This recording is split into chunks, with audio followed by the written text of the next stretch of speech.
नमस्कार साथियों, आप सभी का स्वागत है आपके अपने YouTube channel daily GK master में। साथियों, मेरा नाम है दिनेश और आज एक इम्पोर्टेंट क्लास लेकर के आए हैं फिर से, जो आपकी आरआरबी ग्रुप डी के लिए, जो आपकी आरआरबी ग्रुप डी की एग्जाम में लगेगी उनके लिए एक प्रिपरेशन के लिए डेली डोज लेकर के आए हैं। इम्पोर्टेंट क्वेश्चन है जिसमें जीके हैं, जीएस हैं और कुछ करंट अफेयर्स के क्वेश्चन भी हैं। तो साथियों, आप लोग चैनल पर पहली बार आए हो ना, तो चैनल को सब्सक्राइब ज़रूर करना और बेल आइकन को ऑन कर लेना, क्योंकि वीडियो डलते ही आपके पास नोटिफिकेशन आ जाएगा बेल आइकन को ऑन करने से। और टेलीग्राम का लिंक डिस्क्रिप्शन में होगा, ज्वाइन कर लेना। पीडीएफ फाइल प्लस वीडियो मिल जाएगा। व्हाट्सअप लिंक भी आपको डिस्क्रिप्शन में मिलेगा, इसको भी आप लोग ज्वाइन कर लीजिएगा। साथियों, यह क्लास काफ़ी इम्पोर्टेंट होगी आपकी आरआरबी एग्जामों के लिए। मैं आपको फिर से बोलता हूँ, आप लोग वीडियो के लास्ट तक बने होंगे ना, तो आपको सारा कॉन्सेप्ट समझ में आ जाएगा। तो आप लोग वीडियो के लास्ट तक रहना। तो शुरू करते हैं बिना किसी देरी से पहले क्वेश्चन से।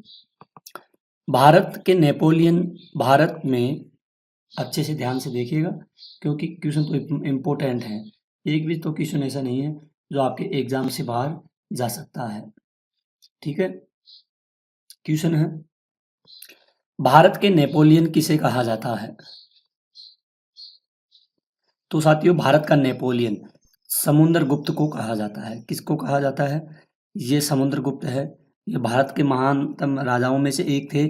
उसने अपने राज्य को एक साम्राज्य में बदल दिया और एक महान विजेता साबित हुए। उसकी जीत को देखते हुए उन्हें भारतीय नेपोलियन भी माना जाता है। ठीक है, इंपॉर्टेंट है, ध्यान में रखिएगा। अगला क्वेश्चन की ओर बढ़ते हैं।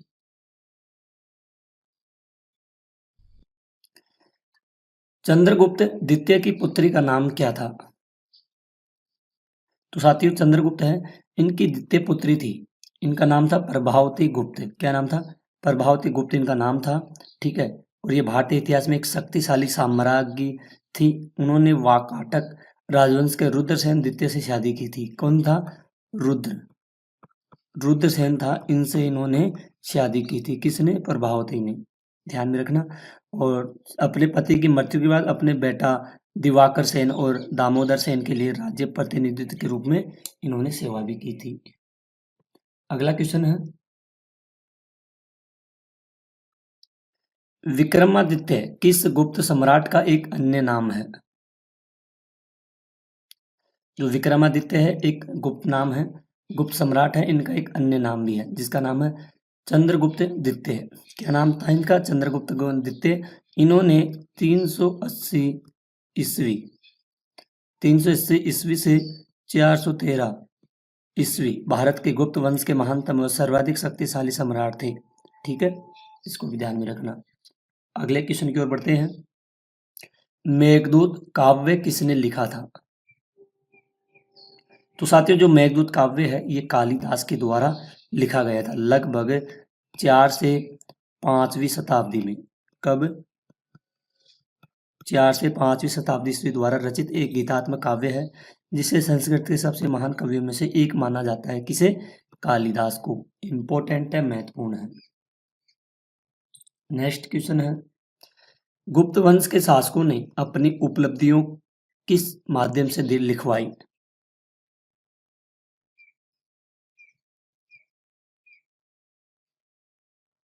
इन्होंने लिखाई थी परिस्थिति के माध्यम से। कौन सी, किनकी वजह से लिखवाई गई थी?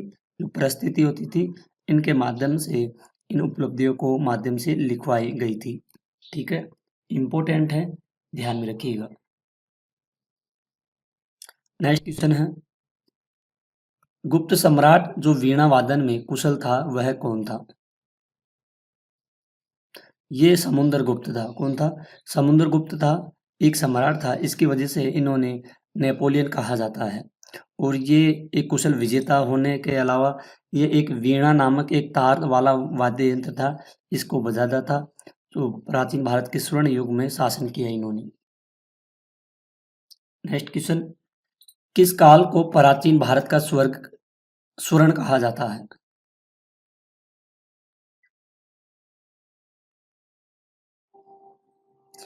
तो ये स्वर्ण कहा जाता था गुप्त काल को। किसे कहा जाता था? गुप्त काल को कहा जाता था। नेक्स्ट क्वेश्चन है, नालंदा विश्वविद्यालय की स्थापना किसने की थी? तो साथियों ये कुमार गुप्त है प्रथम, इनके द्वारा नालंदा जो विश्वविद्यालय है इसकी स्थापना की गई थी। कब? 5वीं शताब्दी में प्रारंभ में आधुनिक बिहार में 427 ईस्वी में नालंदा विश्वविद्यालय की स्थापना हुई। ठीक है, 427 में इसकी स्थापना हुई थी, जो 12वीं शताब्दी में, कब? 12वीं शताब्दी में तक यह 600 वर्षों तक चला। हर्षवर्धन पाल राजाओं के काल में यह बहुत लोकप्रिय हुआ। राजा हर्षवर्धन के शासनकाल 606 से 647 ईस्वी तक चला था। ठीक है, नेक्स्ट क्वेश्चन की ओर बढ़ते हैं। चंद्रगुप्त प्रथम के बाद गुप्त साम्राज्य की बागडोर किसने संभाली? ये संभाली गई थी चंद्रगुप्त के द्वारा, समुद्रगुप्त के द्वारा संभाली गई थी। ठीक है, गुप्त साम्राज्य के दूसरे सम्राट थे समुद्रगुप्त। ठीक है, इसको जरूर ध्यान में रखना। और इसके बड़े पुत्र नहीं होने के बावजूद सिंहासन पर बैठे थे, क्योंकि लिच्छवी राजकुमारी कुमार देवी के पुत्र के रूप में उनकी पृष्ठ भूमि के कारण यह संभव हो पाया था। ये समुद्रगुप्त है ना साथियों, ये 45 वर्षों तक लगभग इन्होंने क्या किया था? शासन किया था। अगले क्वेश्चन की ओर बढ़ते हैं। गुप्त साम्राज्य का वास्तविक संस्थापक कौन था?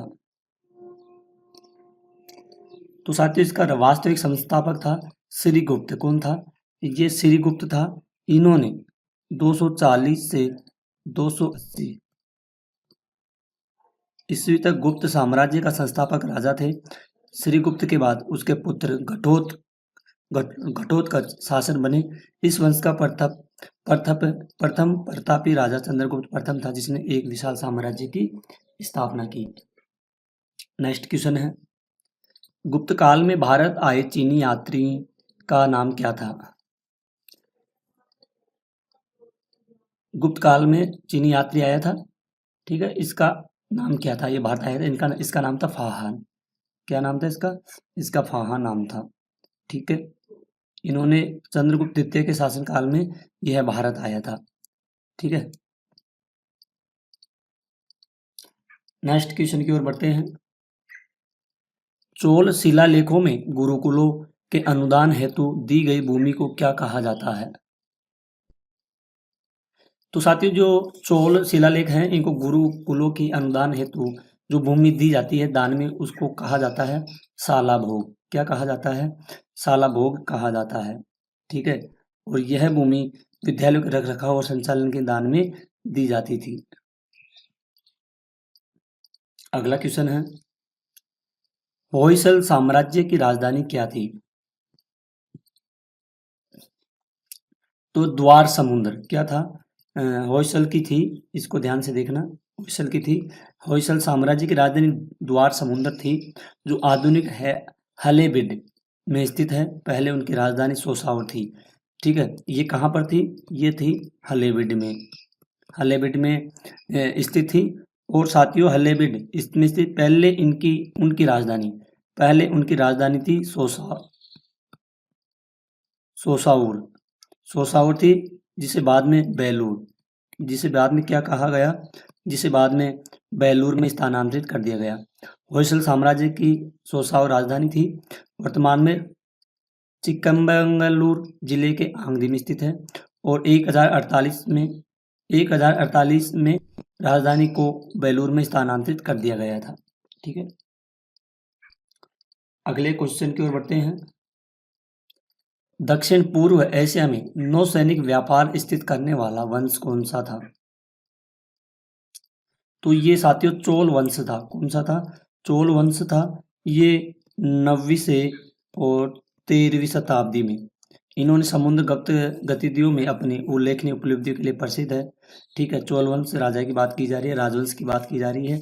उन्होंने एक मजबूत नौसैनिक बेड़ा विकसित किया था, जिसमें उन्होंने मलेशिया, इंडोनेशिया और थाईलैंड जैसे क्षेत्रों से दक्षिण पूर्व एशिया में समुद्र प्रभुत्व स्थापित करने में मदद मिली थी। अगला क्वेश्चन है, शिवहिंगन किस वंश से संबंधित थे? ये पल्लव से संबंधित थे शिवहिंगन। पल्लव राजा ने संस्कृत नाटक लिखे थे, महेंद्र वर्मन के द्वारा ये लिखे गए थे। किस चालुक्य राजा ने हर्षवर्धन को पराजित किया गया था? पुलकेशिन द्वितीय को चालुक्य राजा ने हर्षवर्धन को पराजित किया गया था। चोल वंश का अंतिम शासक कौन था? राजेंद्र चोल III। किस चोल राजाओं ने मालदीव पर विजय प्राप्त की? राजा राज चोल के द्वारा इन्होंने मालदीव पर विजय प्राप्त की थी। प्रारंभिक चेर वंश ने किन राज्यों पर शासन किया था? जो तमिलनाडु और केरल है, यहाँ पर चेर वंश के द्वारा शासन किया गया था। अगले क्वेश्चन की ओर बढ़ते हैं। पुलकेशिन प्रथम और द्वितीय किस वंश के संस्थापक थे? ये चालुक्य वंश के संस्थापक थे, पुलकेशिन प्रथम और द्वितीय। पूर्व चोल वंश का सबसे महान शासक किसे माना जाता है? करिकाल। किसे माना जाता है? करिकाल को पूर्व चोल वंश का सबसे महान शासक माना जाता है। अवेस्ता, तोरे, त्रिपिटक ग्रंथ, लेकिन इनमें से भिन्न क्या है? तो इनमें से भिन्न होगा मंदिर होगा। ठीक है साथियों, एक भी क्वेश्चन ऐसा नहीं है जो आपकी आरआरबी एग्जामों के लिए एक भी क्वेश्चन बाहर जाएगा। सारे क्वेश्चन यहीं से मिलने वाले हैं, आप लास्ट तक बने रहिए। जैद अवेस्ता किस धर्म का पवित्र ग्रंथ है? ये पारसी धर्म का है जैद अवेस्ता। तोरे किस धर्म से संबंधित है? यहूदी धर्म से संबंधित है तोरे। पाटलिपुत्र से पहले मगध की राजधानी क्या थी? राजगृह। राजगृह पाटलिपुत्र से पहले मगध की राजधानी कहलाती थी ये। स्वर्ण नंद नद स्तंभ किस राज्य में स्थित है? ये चंपारण में स्थित है, ध्यान में रखना। किस मौर्य सम्राट ने शिलाओं और स्तंभों पर लेख खुदवाए थे? तो ये खुदवाए गए थे अशोक के द्वारा। किसके द्वारा? अशोक के द्वारा। सम्राट अशोक के पिता कौन थे? बिंदुसार। ये सम्राट अशोक के कौन थे? पिताजी थे। अगला क्वेश्चन है, अशोक का शिलालेख स्थल गिरनार किस राज्य में स्थित है? ये गुजरात में होगा। ठीक है। कलिंग युद्ध का नेतृत्व किस मौर्य सम्राट ने किया था? अशोक के द्वारा किया गया था। अशोक के अधिकांश शिलालेख किस भाषा में है? तो ये प्राकृत भाषा में है। ठीक है, अशोक के अधिकांश। ठीक है।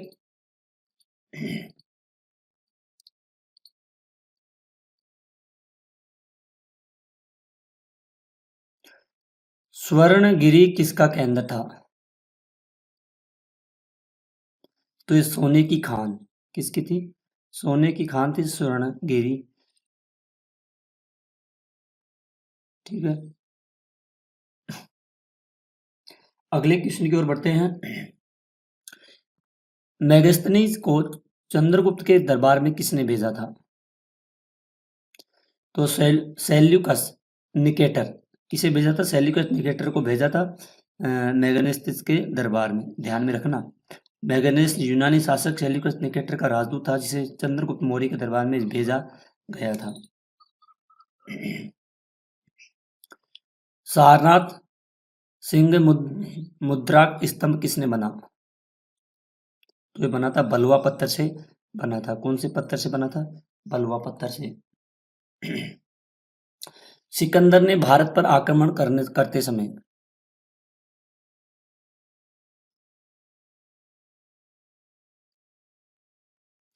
सिकंदर ने भारत पर आक्रमण करने समय सबसे पहले कौन सी नदी पार की थी? तो सबसे पहले इन्होंने नदी पार की थी सिंधु नदी। कब? ये थी 326 ईसा पूर्व में हुआ, जब सिकंदर महान में सिंधु नदी पार कर और पंजाब में आगे बढ़े। इसके बाद उन्होंने झेलम और चेनाब नदियों के बीच के राज्य के शासक राजा पोरस को चुनौती दी थी। ठीक है। नेक्स्ट क्वेश्चन है, सांची स्तूप का निर्माण किसने करवाया था? तो ये तो साथियों अशोक के द्वारा सांची का स्तूप है, इसका निर्माण करवाया गया था।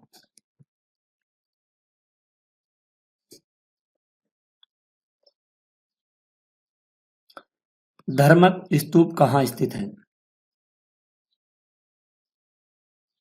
सारनाथ में स्थित है। ठीक है। तृतीय बौद्ध संगीत का आयोजन किसने किया था? अशोक के द्वारा। मौर्य शासन में विभागाध्यक्षों का उल्लेख किसने किया था? कौटिल्य के द्वारा किया गया था। अगला क्वेश्चन है, कलिंग युद्ध का वर्णन अशोक के किस शिलालेख में है? तो ये तेलगढ़ है ना, तेलगढ़ है ना, इसमें कलिंग युद्ध का वर्णन और अशोक के शिलालेखों का इसमें से दिया गया है।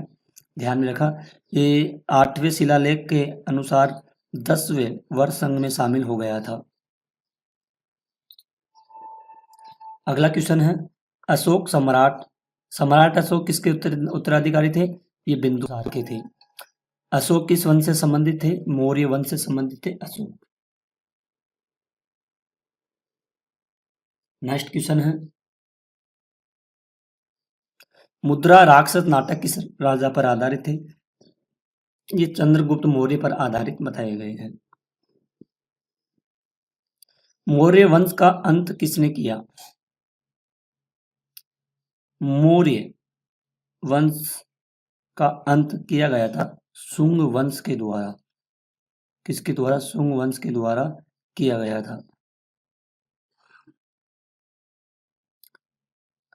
मौर्य वंश का अंतिम सम्राट कौन था? बृहद्रथ। ठीक है। नेक्स्ट क्वेश्चन है, चंद्रगुप्त मौर्य के गुरु कौन थे? ये थे विष्णुगुप्त चाणक्य। मौर्य वंश में ऐतिहासिक सड़क को क्या कहा जाता था? उत्तरापथ कहा जाता था मौर्य वंश के समय। कलिंग युद्ध के बाद अशोक किस धर्म के अनुयायी बन गए थे? बुद्ध धर्म के बन गए थे। अगला क्वेश्चन है, मेगास्थनीज ने कौन सी पुस्तक लिखी थी? तो साथियों पुस्तक लिखी गई थी इंडिया। कौन सी पुस्तक थी? ये इंडिया पुस्तक थी, इंडिका सॉरी, जो मेगास्थनीज के द्वारा लिखी गई थी। नेक्स्ट क्वेश्चन, अशोक के प्रारंभिक शिलालेख किस लिपि में लिखे गए हैं? ये लिखी थी ब्राह्मी लिपि थी, इसमें लिखे गए थे। ठीक है, ध्यान में रखना।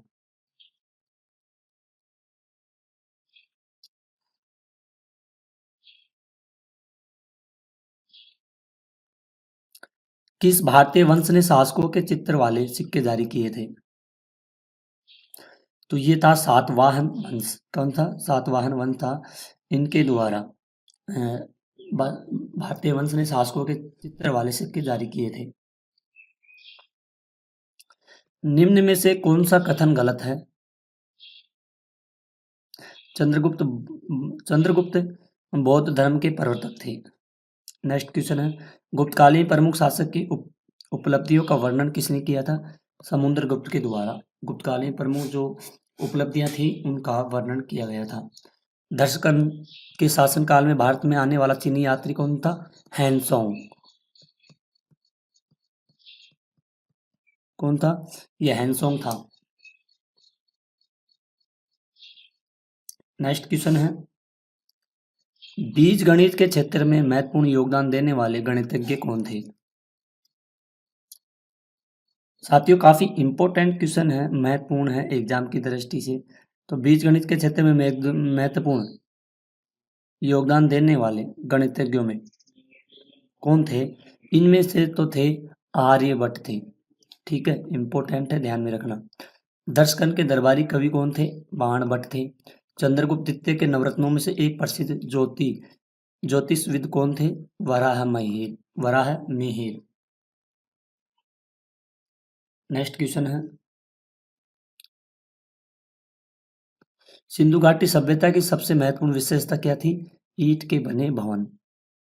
सिंधु घाटी सभ्यता किस युग से संबंधित है? कांस्य युगीन है। किस वर्ष जर्मन और इतालवी पुरातात्विकविदों ने मोहनजोदाड़ो में सतह अन्वेषण शुरू किया था? तो ये सतह अन्वेषण शुरू किया गया था सन 1980 में शुरू किया गया था। नेक्स्ट क्वेश्चन है, हड़प्पा की मुहरों पर अक्सर कौन सा पशु दर्शाया गया था? बैल। निम्न में से कौन सा स्थल शिल्प कलाओं के उत्पादन से संबंधित नहीं है? तो मांडू है। निम्न में से कौन सी जोड़ी गलत है? शासक और वंश। बृहद्रथ गुप्त दोनों है। ठीक है। मगध साम्राज्य की प्रारंभिक राजधानी थी राजगीर थी। प्राचीन काल में अवध किस नाम से जाना जाता था? कौशल के नाम से। अजंता का सौंदर्यीकरण किस मंदिर थी कान को समर्पित हुआ? रूपनाथ से। अगला क्वेश्चन है, भगवान महावीर का जन्म किस स्थान पर हुआ? वैशाली में हुआ था। भगवान महावीर का मूल नाम था वर्धमान। जैन मठ संस्थानों को क्या कहा जाता है? वस्तिष्क कहा जाता है। तो साथियों, आज की क्लास आपकी यहीं खत्म होती है।